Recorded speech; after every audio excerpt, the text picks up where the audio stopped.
Assalamualaikum warahmatullahi wabarakatuh. Video kali ini saya buat khusus buat teman-teman yang gagal bayar atau telat bayar di Akulaku. Jadi buat teman-teman yang gagal bayar di Akulaku ini memang di tahun 2023 Akulaku tuh makin gencar banget buat menagih para nasabah-nasabah yang gagal bayar. Hal ini juga diikuti oleh beberapa pinjol legal lainnya ya, seperti Kredivo, terus kemudian Kredit Pintar, terus kemudian juga Home Credit dan lain sebagainya. Buat teman-teman sekalian yang saat ini telat bayar atau gagal bayar di Akulaku, teman-teman tidak perlu khawatir. Mau mereka segencar apapun, teman-teman harus perhatikan beberapa hal yang harus kalian lakukan. Yang pertama adalah kalian jangan terlalu menanggapi apa yang disampaikan atau mungkin di WA atau mungkin di telepon dari DC Pinjol. Karena yang pertama, kalian harus jelas ya bahwa ketika kalian semakin banyak merespon DC tersebut, maka otomatis kalian akan semakin terus-terus ditagih dan diprioritaskan untuk penagihan. Ya, ini kalau telat baru mungkin seminggu, 2 minggu. Kemudian yang kedua, kalian harus mempersiapkan mental kalian untuk menghadapi DC yang datang ke rumah. Karena untuk di kota-kota besar, biasanya 1 bulan DC Akulaku udah datang. Tapi harus kalian perhatikan baik-baik. Rata-rata dari laporan teman-teman, udah ada 20 orangan lebih yang didatengin telat 1 bulan. Itu kebanyakan hampir 90% DC-nya baik-baik, sopan, cuman ngasih surat penagihan dan pulang begitu aja. Nggak perlu aneh-aneh dan nggak ngobrol dan nggak minta kapan kalian bisa janji bayar hutang kalian ya.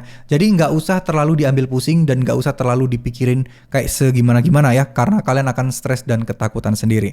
Nah terus kemudian yang ketiga, kalian pahami betul aturan dari pinjol. Kalau kalian tidak percaya dengan saya atau dengan orang-orang lain yang share kepada kalian bahwa galbe pinjol itu aman, teman-teman bisa beli buku perdata, hukum perdata, beli atau googling tentang pasal-pasal hukum perdata, baca deh semua itu. Nggak ada klausul yang akan membuat kalian dipenjara, nggak ada klausul yang memperbolehkan mereka bertindak kasar kepada kalian, nggak ada ya. Karena semakin banyak kalian mempunyai wawasan, semakin banyak kalian tahu ilmunya, kalian tidak akan takut.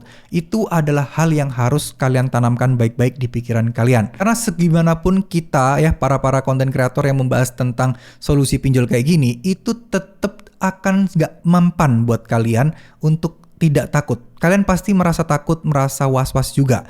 Oleh karena itu, saya sarankan kepada kalian untuk belajar sendiri agar kalian bisa mempersiapkan semuanya sendiri. Kalau kalian tahu hukumnya, tahu ilmunya, saya yakin kalian gak akan takut lagi ya. Terus kemudian yang keempat, jika mereka datang ke rumah kalian, minta semua proses-prosesnya. Kalau mereka datang cuma sekedar ngasih surat tugas dan lain sebagainya, ya udah abaikan. Tapi kalau mereka datang ngajak ngobrol, minta janji tanggal dan lain sebagainya, jangan pernah berikan tanggal kalau kalian memang tidak yakin. Jangan janjikan. Terus kemudian kalau perlu kalian minta semua dokumen-dokumen mereka, sertifikat mereka sebagai DC, KTP, identitas mereka atau mungkin ada ID card kantor, terus kemudian surat tugas atau surat penagihan. Samakan nama kalian, jumlah utang kalian, nama penagih. Ada nggak semuanya tertera di situ? Harusnya ada surat kuasa untuk penagihan dan lain sebagainya. Kalau mereka tidak menunjukkan identitas dan lain sebagainya, persilakan mereka untuk pergi, jangan mau dan jangan perbolehkan mereka untuk masuk ke rumah kalian. Karena beneran deh,